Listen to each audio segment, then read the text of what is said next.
could see this tiny little nickel-sized white light, but I'm still in a panic because at that point, I'm pretty sure I'm going to die, regardless of moving towards this light. So while this is happening, I'm begging and pleading for my life. Let me go back. And there's no words.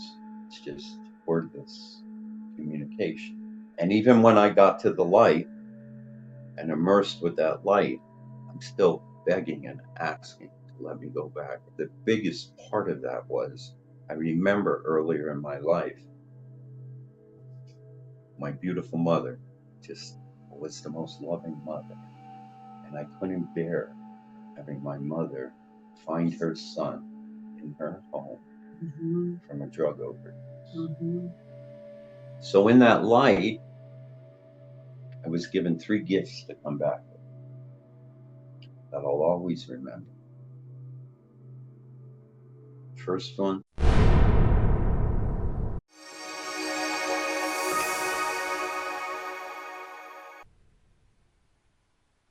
Are you ready? No, wait, hey, no.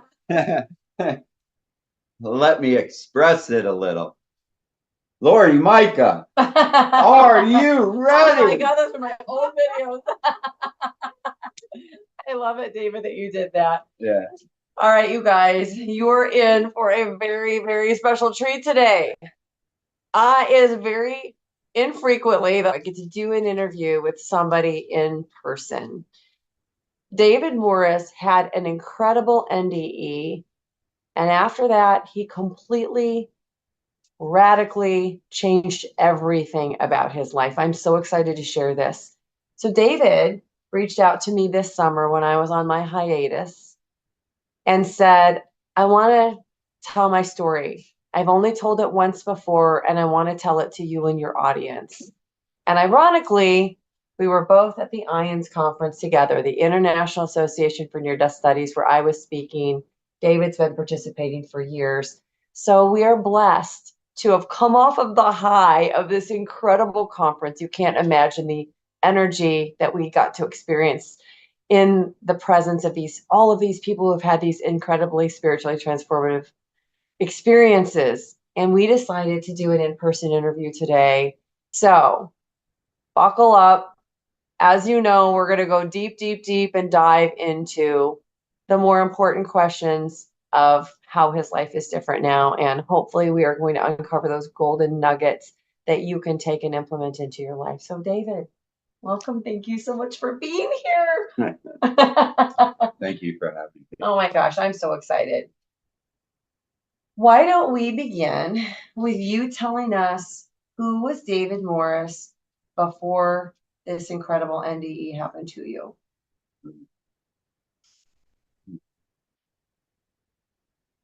I usually describe it in 2 words. Okay. Insane madness. Insane madness. And why would you describe your life? Because I don't think most people would use those 2 adjectives to describe who they were. Why were you insane madness? I spent a long time in the course of 25 years, probably because my NDE was at the age of 45. And I could say around the age of 20, going out on weekends with my friends, I started dabbling in drug use, meth,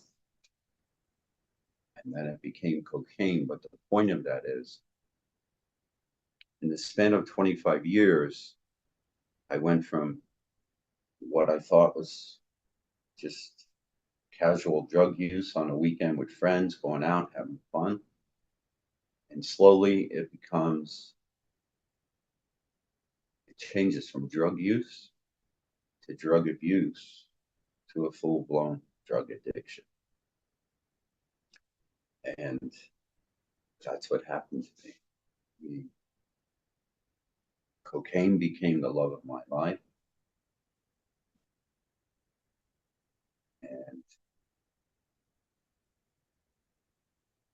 I was just inflicting so much self-pain and destroying my life and destroying the lives around me of the people who loved me and friends. And I became a drug addict who couldn't stay clean for a day. But the thing about that is, for me personally as an addict,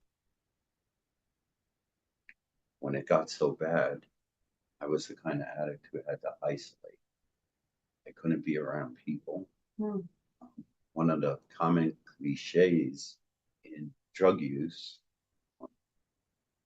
is the getting and using and finding the ways and means to get more. And that's the vicious cycle that's an everyday occurrence when you are so immersed in the addiction and it just controls your life.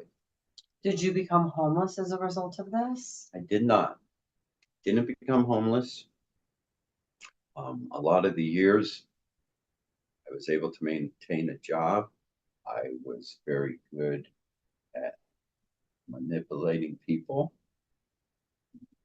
For many years, I was very good at hiding it from the people closest to me. But as the addiction grows, it becomes more intense, and the destruction of my life and my body, at some point, there's no way to hide it. Right. So I know you're alienating probably friends that you had. And since I know your sister Nancy, Yeah. she told me a story about when your drug addiction had gotten the worst and she couldn't handle it anymore. Will you share with us what she said to you? Well, I'll tell you what happened the night before. Okay, so this is the night before your near-death experience. Perfect. The night of my overdose. Okay. And the overdose produced the near-death experience. And then I'll share with you about my sister. Okay, sounds great. But my addiction was so intense, and I lived on the second floor of my mother's home. My mother lived downstairs, and my beautiful Aunt Louise lived down there with her. And I used to go upstairs to the second floor, and just isolate in that room, get my drugs, get up there, and just start getting high. I was so insane that when I say I couldn't stop, and the paranoia that comes over you from the heavy drug use, just how the insanity of it. Like I used to, in the evenings, I couldn't sleep and I would need to get a few hours of sleep. And I would take cocaine and put it in a plastic, uh, like a sandwich bag, and ball it up in the corner of a bag and make a homemade pill out of it. And I would put it in my mouth and start biting on that pill and try to go to sleep. And I'm still getting high. And in the morning, when I had to get up and go to work, which I run heavy equipment, I was able to go and still maintain a job, not knowing how I was even able to do that at that point. That is pretty incredible, actually. Yeah. But I used to get up and a lot of times in the morning go in the bathroom to brush my teeth. Before I came out of the bathroom, I was getting high. Or on the drive to work, I was getting high. It's crazy. That is crazy. I mean, I used to hide underneath the covers with a flashlight, get high in the middle of the night, worried that someone downstairs would hear me, or it was crazy. But the night of my overdose was in August 17th of 2007. And I had quite a large amount of cocaine. And through the course of the evening, I probably did about half of it. And in the room I was in, there's 3 bedroom windows in there. And I could start to see around the windows, the walls were starting to crack.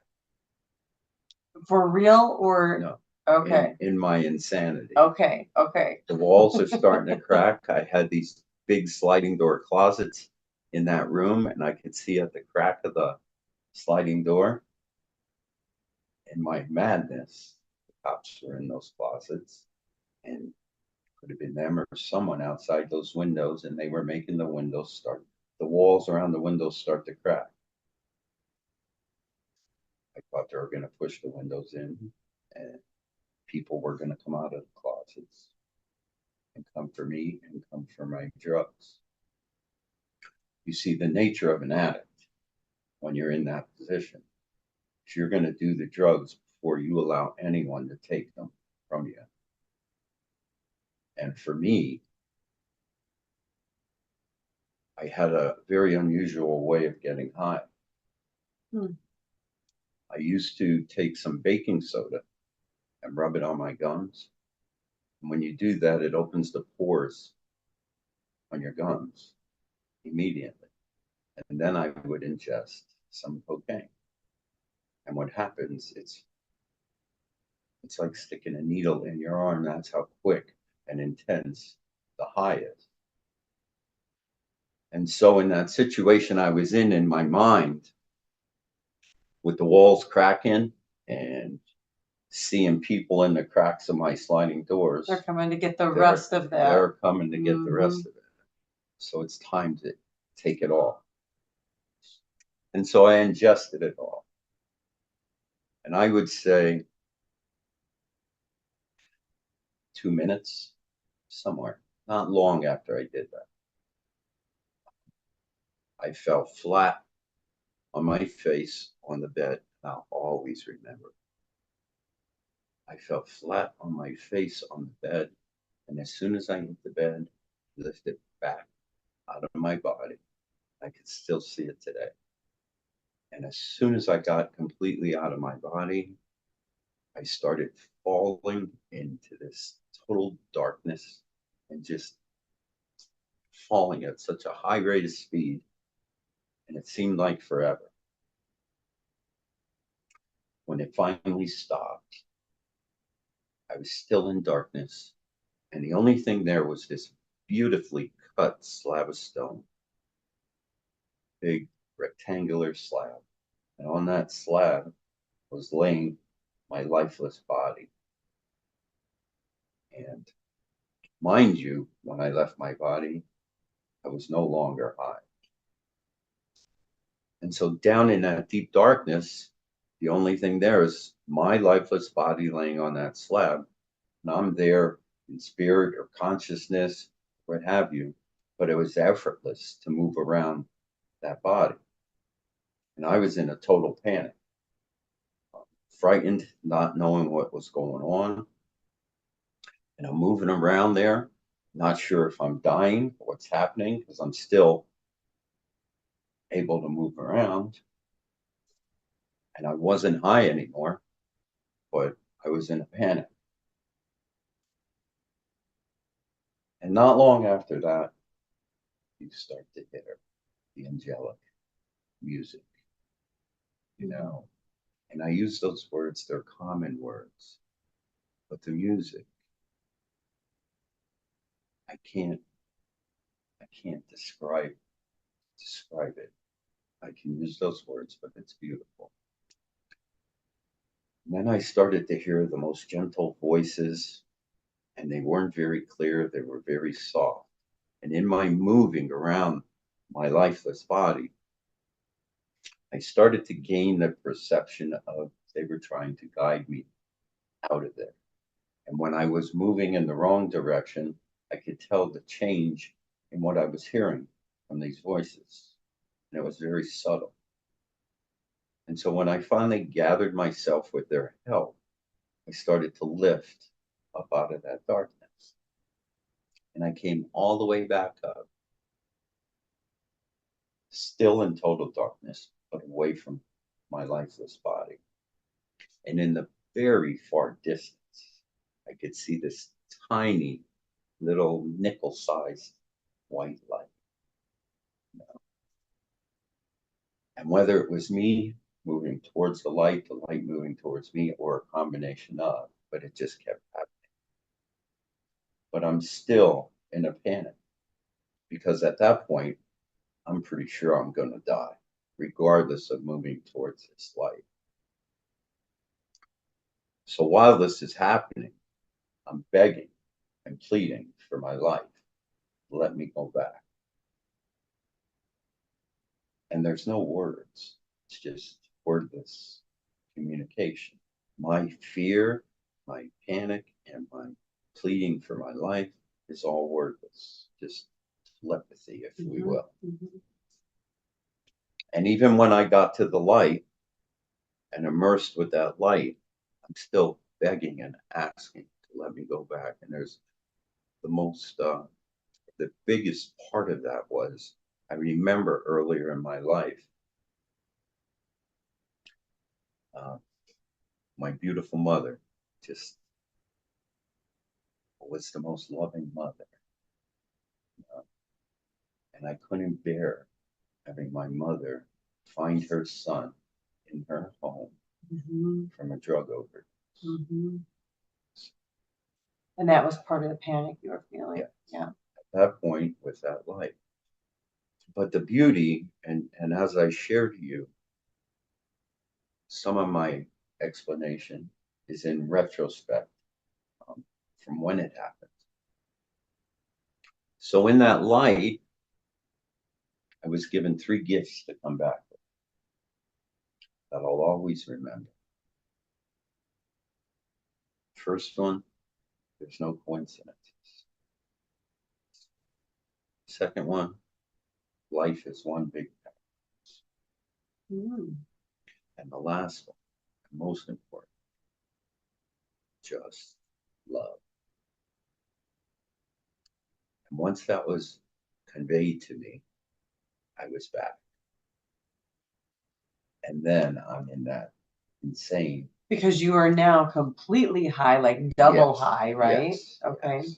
So the only 2 things I remember once I came back after just love, my beautiful aunt downstairs knew to a degree my drug use, and whatever was happening upstairs with my body that's laying face down on the bed, there had to be some noise because she ended up calling 911. And the paramedics came, and I remember 2 moments. I remember when the paramedics lifted me off that bed and tried to stand me up. That moment I remember, and I remember the moment when they slid me through the back of the ambulance. Those are the only 2 moments. They rushed me to the emergency room. The next morning, when I regained consciousness and woke up, the first thing I saw was 20 wires. I was all wired up, and I felt like I was run over by a truck. The emergency doctors spoke with my aunt. My aunt told me this later on. When there's a trauma in an emergency room and somebody passes, they will give the family members or whoever's close to that person, they can give you the reasons of what caused the death. And my aunt told me, the doctor told her, we have no explanation for why he's still alive, because I should have died.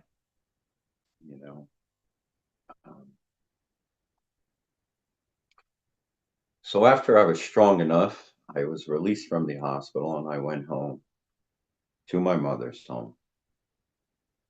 And I'll always remember this moment because I was sitting in a recliner in the living room, and my beautiful sister and her husband at the time were living in North Carolina. And it was the day they were going to head back to North Carolina. And she came to the home and knew what happened the previous night. And she did know about my drug use at that time because 6 months earlier I went to a rehab. And so she was quite aware. And she walked out of the bathroom and she looked in the living room at me and she said three things. I'm done. I'll pray for you. Goodbye. And I always acknowledge that moment because it was one of, if not the most courageous day of her life, to have the courage to walk away. And I was tearing her heart out in my addiction. So I was very accepting of that. And my cousin, who owns a construction business, conveyed to my sister, whether it was that day or a day or two later, that tell your brother if he ever steps foot on my property again, I'll have him arrested. So I was very accepting of it. And once, a couple days later, and when I recovered a little and had some strength back, I started to go to a 12-step program, to a meeting. And I spent 5 years in that 12-step program and met a lot of beautiful people. But when I came back from that overdose, I knew something was different. That was a drug addict. I never heard of NDEs. And nothing like that. I knew how to get high. I knew how to destroy my life. But I didn't know about NDEs, but I knew something was different. The truth is, in retrospect, I can share with you what has happened because it's 17 years now. And through the course of that, but early on in the 12-step program, I met some people, and a friend of mine who's still a friend of mine today gave me my first book to read, a spiritual book. Okay. I was never a book reader. Shocker. Yeah, shocker. But he gave me Conversations with God, book 1 by Neil Donald Walsh. Oh, okay. And I used to take that book with me everywhere. I would take it to work. And when I had a chance, I'd read a couple pages. And I loved it, and I couldn't get enough. Because what really happened that night in that overdose, that lifeless body of mine laying on that slab was the drug addict. And that drug addict was laid to rest that night. Right, because it stayed down while you Never rose back came up. back. I love that. Yeah. So, not knowing so early on afterwards, but in retrospect, as I've said, the addict stayed and never came back with me. And in that light, there was this most divine healing, intervention, a cleansing. And I came back like a 45-year-old infant. I was this pure sponge looking to absorb and to relearn. So that book, I was just taking it all in. And I couldn't stop reading books. I would say in the first 2 years, I probably read about 40, 45 books. But in the course of that time, earlier in that time, I don't even remember how, but I got my hands on Kenneth Ring's book, Lessons from the Light. And that book has many stories in it of NDE, people who had NDEs and their experiences. And I started reading them, and it just started to comfort me. I'm starting to learn about what happened to me. And in the center of that book, there's maybe 3-4 pages that have these paragraphs, and each paragraph has a heading of the after effects. And when I started to read the after effects, it was exactly what I was experiencing. So I read the books, and it's funny. One of my friends, a dear friend who I'm still friends with, from this program I was going to used to say to me, people can't even get near you. It's very hard to talk to me because at that time I was kind of 90% spirit, 10% human, Really? and how I moved around. Were you consciously aware of this? And when people would say that to you, did that resonate? No, not really. I was just, the addiction was gone. And to have it gone in a moment, like the freedom from that insane madness and the self-inflicted pain and torture that I was inflicting on myself was gone. It's hard to explain. But the neat thing about it, and I always like to point out a few things as the time went by and include my sister in some beautiful moments. Okay. Because I remember this happened the middle of August. And on a Sunday afternoon, towards the end of October, I was up in my room and I picked up the phone. I called my sister. First time I tried to talk to her, and I had one thing to say to her. She answered the phone, she got on the phone, and I said, Nancy, however long it takes you to heal, it's okay. And that's all I wanted to let her know. No I'm sorry's, no forgive me's. And I just wanted her to know, take as long as you need, and it's okay. And we both started to cry, and that started her healing process. Wow. Now, just an angel of an aunt who used to live in a high rise a few blocks from where I lived was so close with my sister, and she knew the Bible inside out.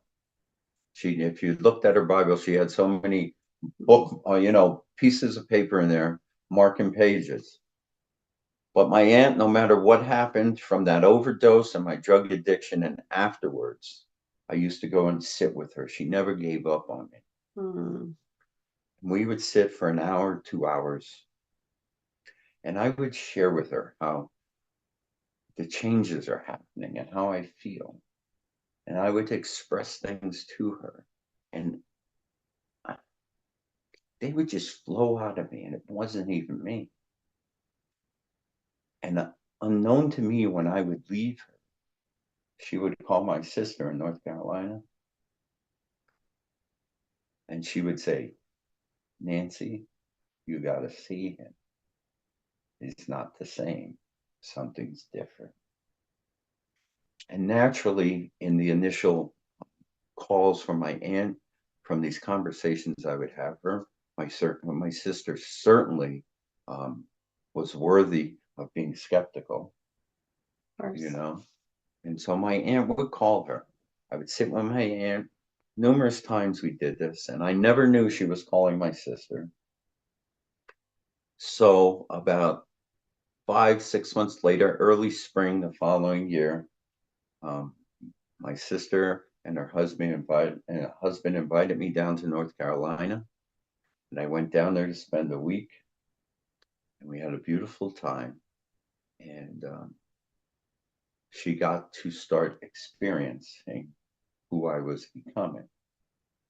I want to stop you here for a second because your sister is off camera, and I look over her and she is crying as you're telling this story. And I got to watch the two of you at this conference and how close you are. And it's like such a special bond. I love it. I have to point that out. You can. Amazing. Yeah. She's making me cry. Yeah. Now she needs her tissues. No, she's getting Kleenex. Need her tissues. But the cool thing, when I went down to visit him, I would still go to meetings. And her and her husband would drive me to the meeting, and I will share this little tidbit about the one meeting I went to that they dropped me off, and I went to the meeting, and when they came to pick me up, I had to walk down this long walkway to get to their vehicle. And they picked me up and went back to their home. And the next morning, I was with my sister in the kitchen. My brother-in-law wasn't there at the time. And she said to me, she said, you know, last night when you were walking to the vehicle, Dick, her husband, he said, you know, I can't put my finger on it, but there's something different. It was, and she shared That's that. probably like the best compliment you could have gotten, probably. And because my brother-in-law was always concerned about my sister, about his wife, and the pain I was causing her I'm sure. emotionally Sure. and everything. So he was very skeptical. But it was beautiful. That is beautiful. Now, your life is completely different, but I would like to ask you some questions about your Absolutely. experience. Is that okay? Absolutely. We're gonna dive pretty deep in what we talk about, but all right. It's not very often that I have what somebody perceives, and this is using your own words, a less than positive NDE, a little bit dark, I think is how you phrased it. So you're on the bed and you have this overdose, you're flat on the bed and you pull back from your body. Do you know at that moment that that is your body that you're coming out of? Do you understand all of that? I do know that. You do know that, which is kind of unusual because when I talk to people who've had NDEs, a lot of times they don't recognize at all that that's them. So you knew it was you. And then you start descending into this dark, dark place. What are your thoughts? Do you think you're going somewhere specific? Did you have a religious background that would make you think hell or anything along those lines as you were descending, which isn't the normal thing that you'd think of as I'm going to heaven? No, I was raised Catholic. My mother was a Catholic all her life, and went to Catholic grade school. Was an altar boy. Was a choir boy, right? But when I left my body, it was so intense how fast I was falling, and it was total darkness. I couldn't, and that's a great question because the only thought I had, like, what is happening? I mean, I was moving at or it felt like such a fast rate of speed, but it was totally straight down and there was nothing. Until you see that slab of rock. Until I stopped falling. And when I stopped falling, it's total darkness all around me. My consciousness is able to move around, whether it's my spirit or what have you, but there was no body. I wasn't moving around in a energy body or anything. Sure, you're just moving your consciousness. But yet at the same time, there's that stone slab, and you see your human, unmoving, dead body, but you're in total darkness. Is it lit up? Do your eyes somehow have night vision? Like, what is going on? Do you know? You can see the slab. It was in the brown tones, but it wasn't a solid color. And it was this beautifully cut slab of stone that my body was fit perfectly on top of it. And you know it's you. Absolutely. You know it's you. Yes. And so when you started talking about the pinprick of light that you saw, you reminded me of Eben Alexander's story, because he also had what I would call a dark experience where he was in a place, complete darkness. For him, it was the sound of an anvil beating. He didn't see anything. And he didn't even know that he was dead or who he was. He didn't have any ego or consciousness. And all of a sudden, he said he thought, is this all there is? And a pinprick of light then began to grow bigger. So yours is slightly different than this. But at that time that the light appears, had you been asking for help then? Because you said you were asking for help as you were moving. But prior to that moment when you saw the light, had you been having any thoughts at all? No, I came up out of that darkness, as I explained, and then stopped moving upward. And then the light. And then as soon as I stopped, I could see in the far distance that little tiny white light. And you're moving towards it. Is it getting bigger? Is it staying the same? No. It's getting bigger. As soon as I saw it, whether it was me moving towards it, the light coming towards me, or a combination of, it just kept getting bigger and bigger. And I knew I was going somewhere, and in those in that movement, I thought, well, this is going to be it. And I didn't know what was going to happen. All I knew was the light was getting bigger and I'm getting closer. However, that's happening. And everything outside of that light, which was in a circular form, was darkness. It was nothing else.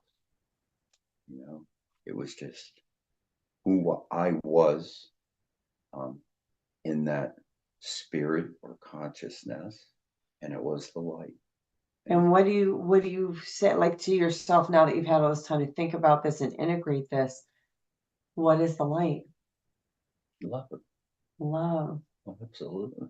It's love. So are you feeling those feelings emanate from it of love? No. You're not. No. I know it's love. You know it's love. So tell me how you know it's love if you weren't feeling the feelings of love. Because I can communicate with it. Okay. I can communicate with it. And in a lot of NDEs, and I'm sure you're aware of this, we experience downloads, or we Yes. experience information, knowledge. And I know there was other things happening, and there was other things being conveyed to me, but they never came back with me. So there are things that you probably uncovered that you weren't, maybe because it would change your human experience, allowed to bring back with you. Yes. And I'll reiterate, there are no coincidences. Uh-huh. Life is one big paradox and just love. And so the beauty of those two words, and how I can interpret them now and for quite a long period of time. I mean, you can look at them in a couple ways. It could be that I'm being told all there is just love. Okay. Being the life that I've just lived in drug addiction, it could have been that I'm being told now it's time to just love. Okay. And so you can look at it in those two ways. For me, and for many NDEers, I mean, even in the positive experiences when they come back, a lot of NDEers use the word integrate. Mm-hmm. I like to use the word nurture. Okay. Different meaning. And I had to nurture that experience because I'm coming back from one that I have not an inkling of understanding. Because you've never even heard of the term near-death experience. Yes. And so, as I was saying to you earlier with the books and Lessons from the Light, and in reading all those books and soaking up all of the experiences in those books and all of the knowledge in those books, everything just started to change. I would start having these experiences because I started to meditate, and I would have different experiences. I was able to see energy. I would go to these meetings. I would see entities around people who were speaking, and I could see the energy around them. And a lot of times things like that would happen. And once again, not ever experiencing things like that. They were a bit startling to me. I can imagine. So the beauty is, I would get used to something that I started to experience, get comfortable with it, and then something new would come. But in reading the books,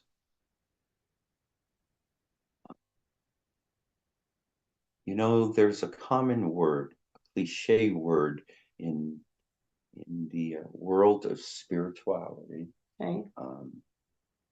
that people often use, and it's the word seeker. So I'm a seeker. Hmm.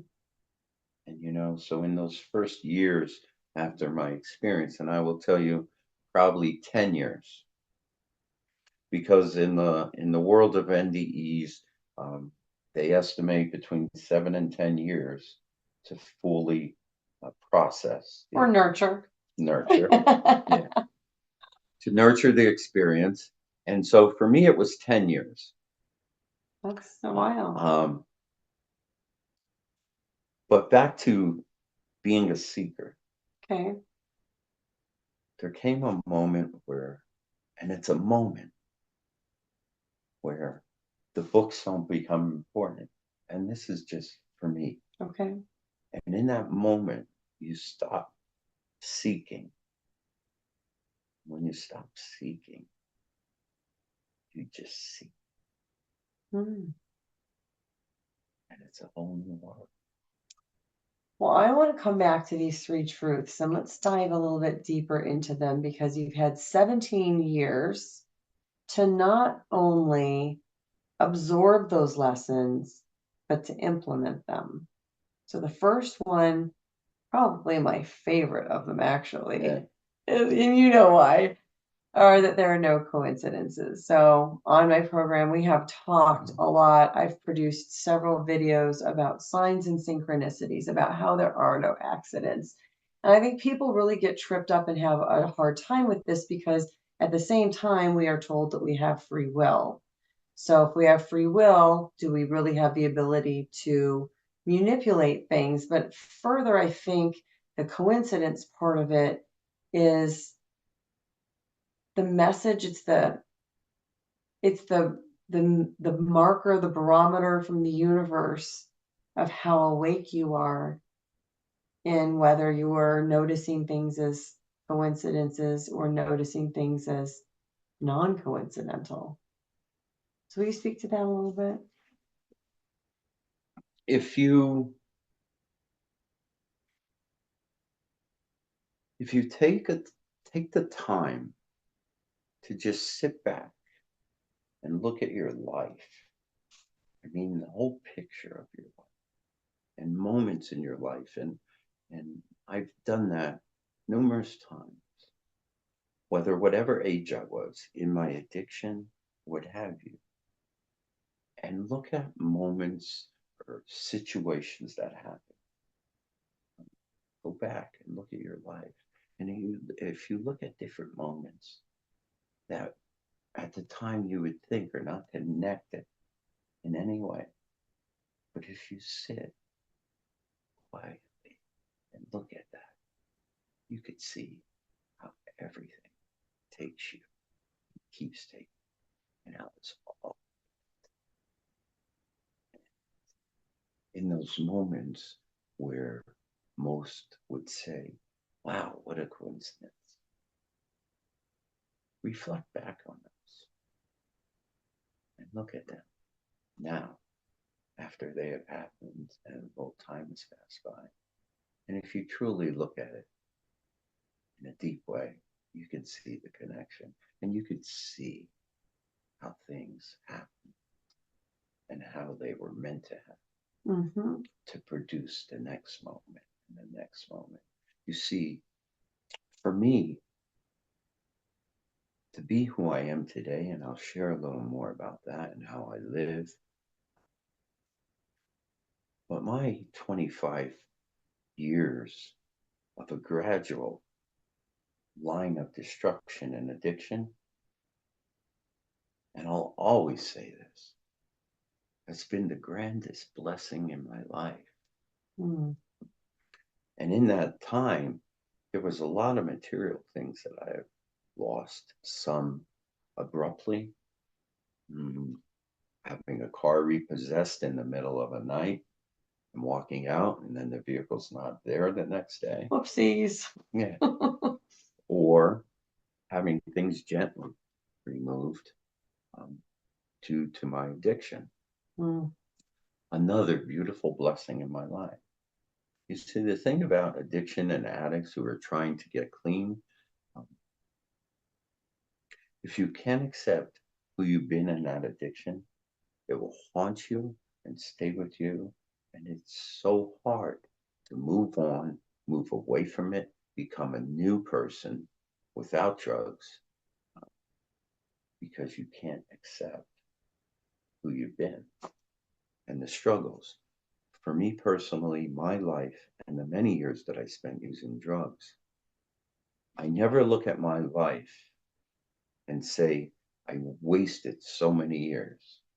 I never look at my life and say, I wish this would have been different.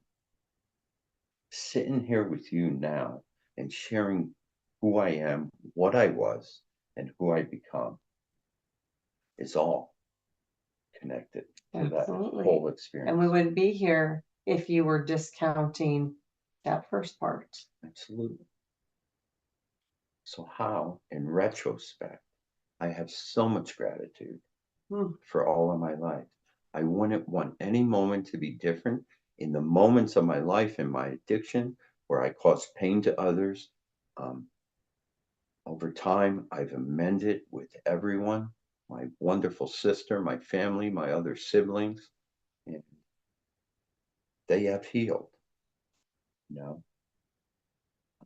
I'm curious for the people that are watching. I love that you've said this because one of the things that I really strive to achieve on this channel is that when we have these discussions and we dig deeper and ask these questions, that you're sharing something that people can take practically, and they can either take in an idea that helps them to change their perspective, and ultimately that changes the way that they live. And I love the fact that you said that you took something very extreme that a lot of people watching are probably never going to have a drug addiction and be living the way that you did. And for you to take something that extreme, that harsh, that the rest of us watching would probably label as very negative, very undesirable, and you have gratitude for that, I think it helps the people watching to take these smaller things in their lives that maybe have been haunting them and allow them to now say, wait a second, maybe I need to be grateful for these things that I've been cursing, that I've been lamenting over, that I've spent all this time agonizing over. So for those of you that are watching, I'd love for you to share in the comments your experiences with what David's talking about. Have you been able to have you needed to find a way to make peace with some of these things that you have really not liked about how your life has gone? To anyone that struggles with whatever the situation may be, mine was addiction, but there's for everybody, there's countless situations that cause an individual pain and cause them suffering, and they can't move on from it. And I will always tell you, I will suggest to you that if you're suffering and the emotional suffering of these situations that were hurtful, that caused you pain, if you can't come to a place of acceptance, they will be stuffed in you. And a lot of times there's what we call triggers that will have them resurface, and they will haunt you and haunt you and haunt you. And the beauty of these painful moments that cause suffering are the grandest moments to learn, to grow, and to see the gift in it. Because there's always a gift. That's beautiful. I love that you said that. I love that you said that. I hope everybody rewinds and listens to that again. All right, I want to go to the other one of your truths that you learned, which is the one that all there is love, which is, I think, your favorite. When I met David, he was wearing a t-shirt that said love, period. Yeah. And you really do, after spending some time with you at this conference, after watching you interact with people, you are not just talking this talk. you absolutely embody and emulate what you are talking about. Many people that I saw interact with you would walk away and describe you as that guy is love. And I watched you interact with people that I know who felt that way from just hugging you. Yeah. I love to see the look on your face right now, the way that you're smiling. Because now I'm, this is what I love. I know it is. This is the topic. This is the You topic. know, I can share with you, I can share with your audience the insanity of my life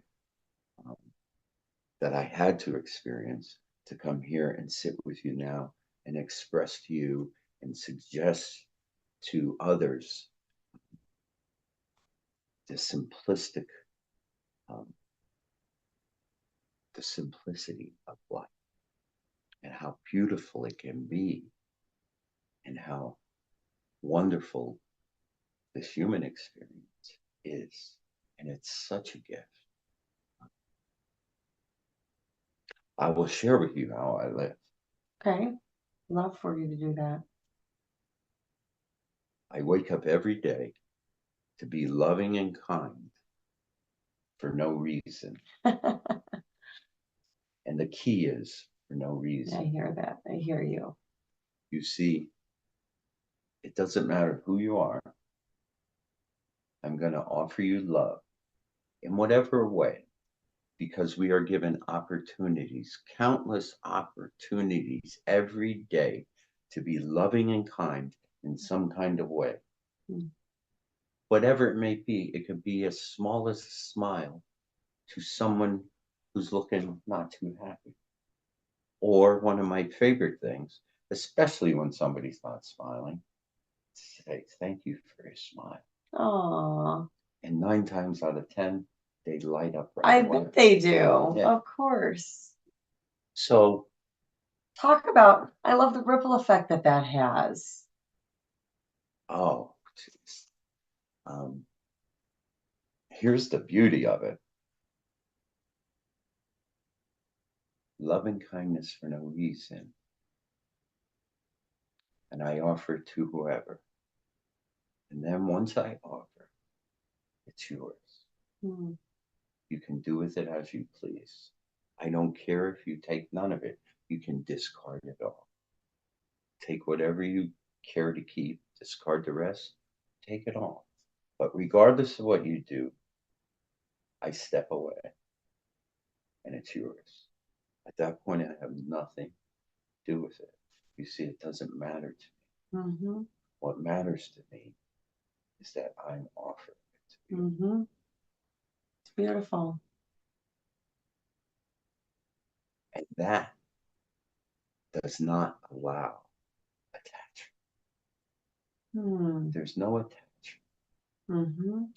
People walk around in their daily lives and they're being pulled in 50, 60, 70, 80, 100 directions. Yeah. And there's all these threads pulling them in everything they're attached. And they wonder why they're so uncomfortable, so unhappy. You see, I love everybody. And that's a strong statement. And people, if I make that statement, and you could be sitting here with me, and I make that statement now, and you may not express it verbally, but in your mind, you certainly could be looking at me and saying, he can't love everybody. And I will tell you, I beg to differ. And I will tell you that when you can come to a space where you can allow and accept another person for who they are and where they are, you may not like it, but tell me that isn't a grand way to love. Guess what just happened when you said that? I could feel it. So David and I share this very unusual thing. I've expressed this on my show before. When I hear some kind of spiritual truth, it feels like the hairs inside my ears stand up. And I've come to learn over time that it's spirit acknowledging something. And David has a very similar experience that happens to him. And while he was saying that last thing, it was like on fire. It's in your left ear. It's Yes. in my right ear. So we're mixing them. But when I'm here doing this, every time I'm doing this, the energy is so intense here at my hands, and it's magnificent. And I know what I'm expressing is true.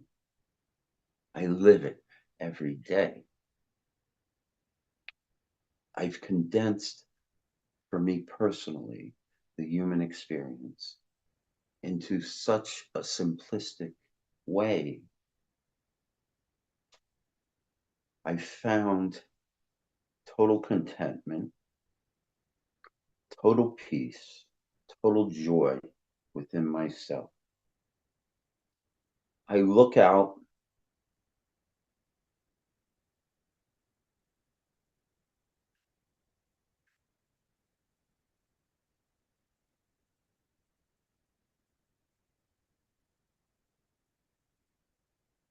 just need a moment. Like the energy is so intense. Every time I go like this, it's like I'm putting my hands into a wall of energy. Wow. Oh, I love doing this in person because it's the only way you really get that. I don't get that. I mean, I can feel energy with people because these near-death experiences are so magnificent, and the energy usually in the person who I'm interviewing has shifted from what a normal everyday person walking around is. So, are you still rolling? yeah, of course I am. Of course I am. All right. So you had a third truth, and that is that everything in life is a paradox. Did I say that the right way?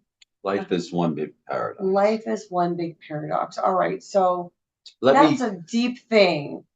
Let me give you a grand example. Please do.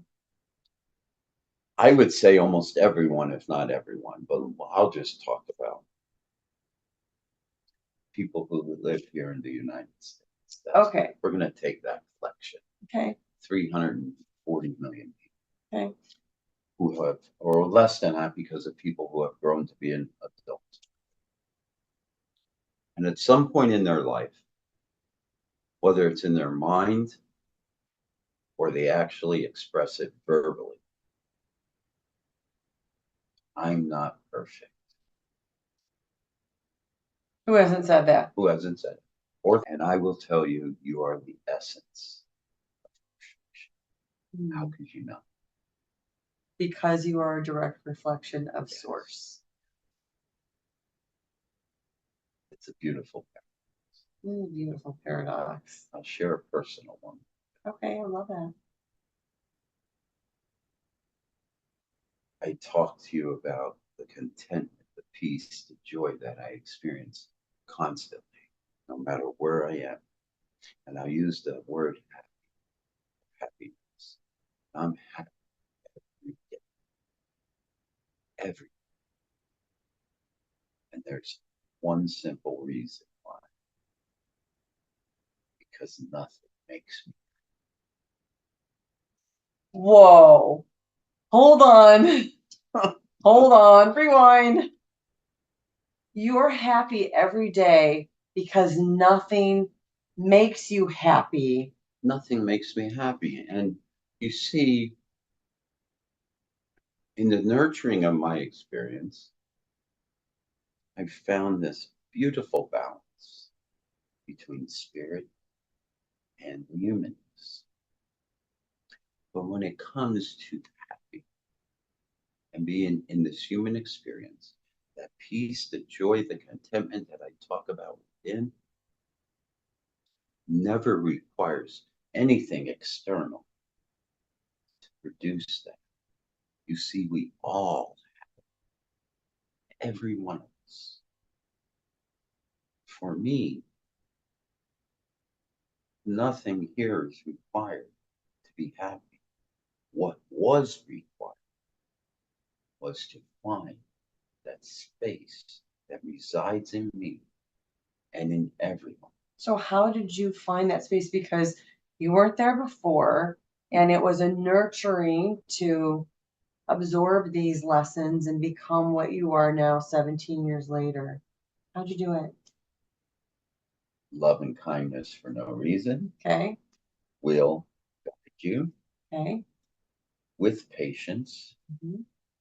live that, and you will see things change. Allow and accept. Mm. Okay?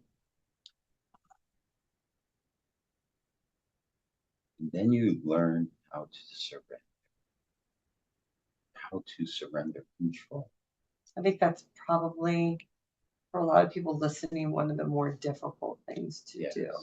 We're not used to giving up control or being what we would perceive as out of control.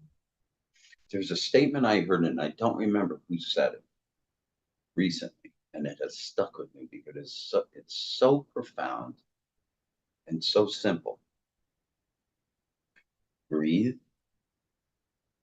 don't react, and everything else is taken care of. Hmm. That's a surrender. You see, for me, we can talk about faith,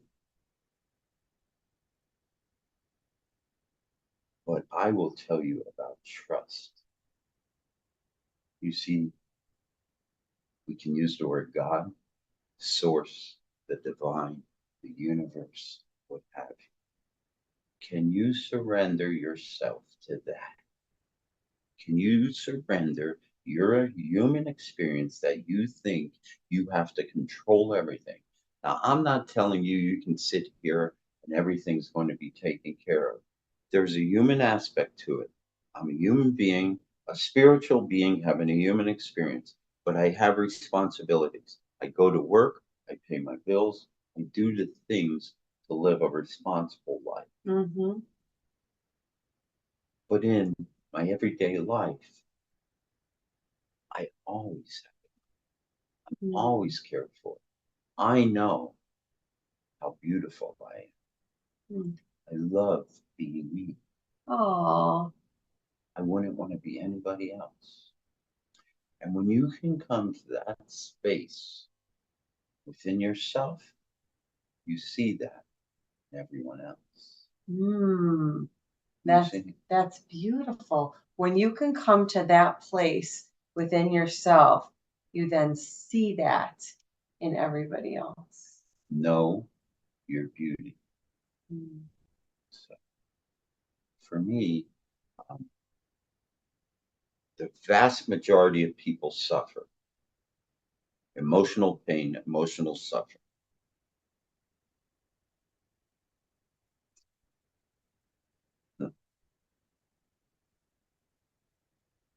What I would suggest, one of the biggest reasons why people struggle is because they're afraid of themselves, actually.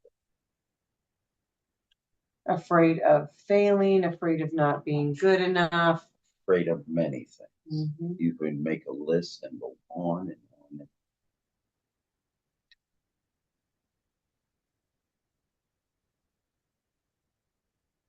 I can't.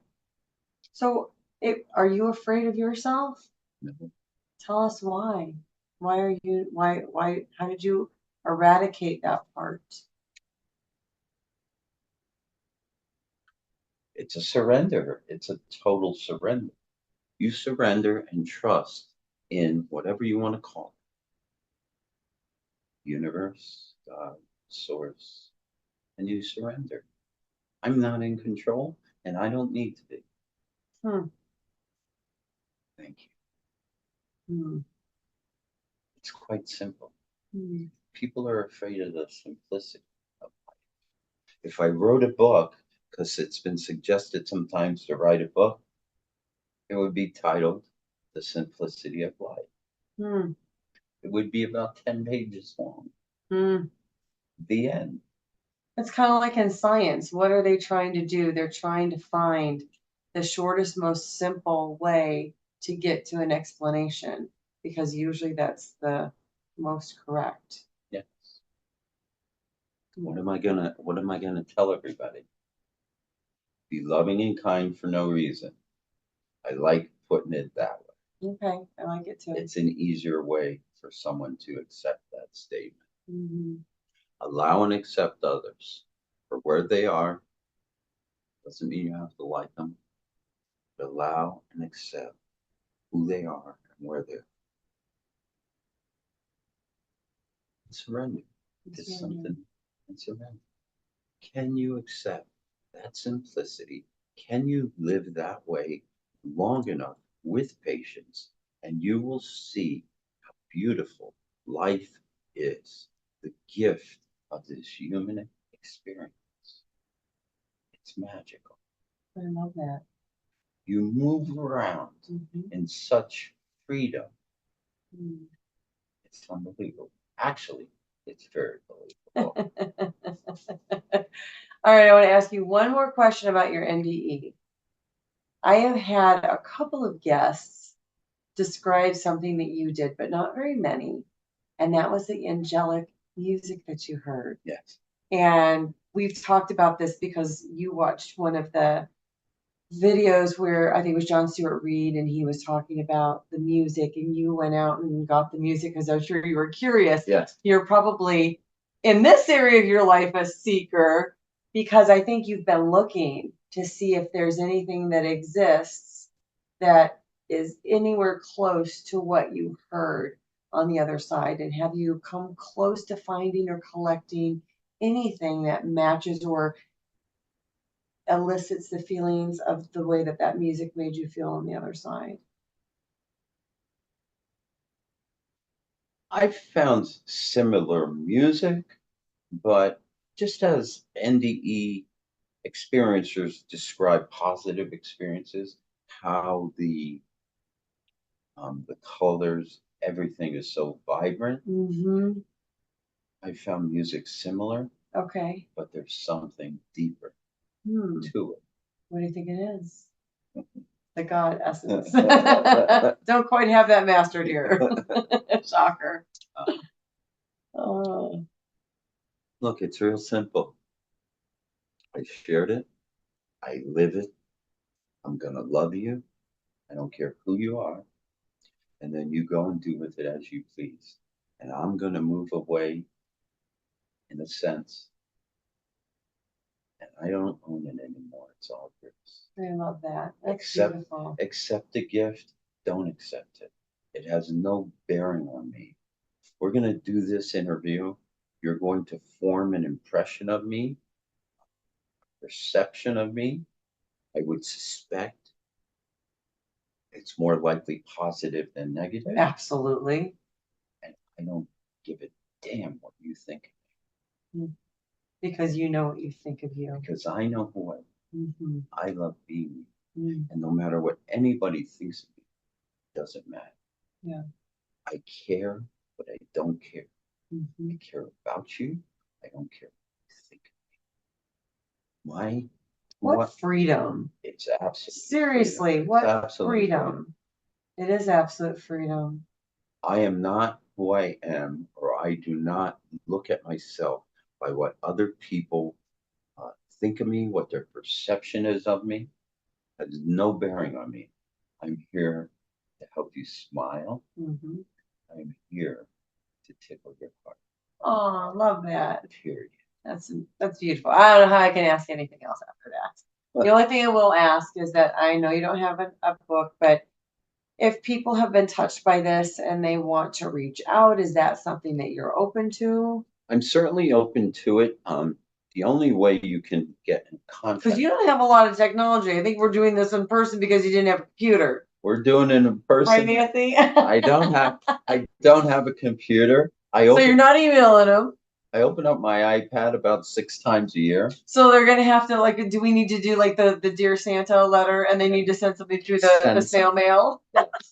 And I have my phone, but I do have an email address. You do have an email address, and how often do you check it, David? Oh, I check it. You do check it. Oh, you do check it. Okay, because you can check. I'm not one for much responding in more than a 1-sentence response. Okay. Do you want to share it? Absolutely. Okay, then go for it. A as in apple.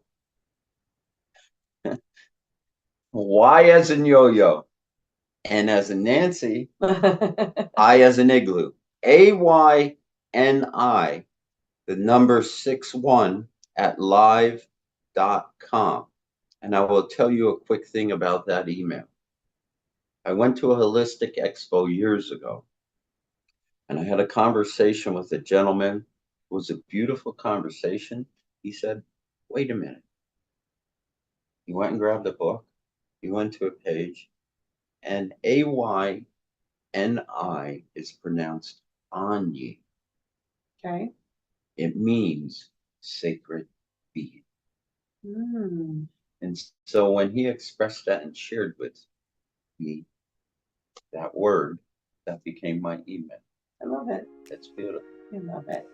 David, I am so blessed to be able to have a conversation like this in person.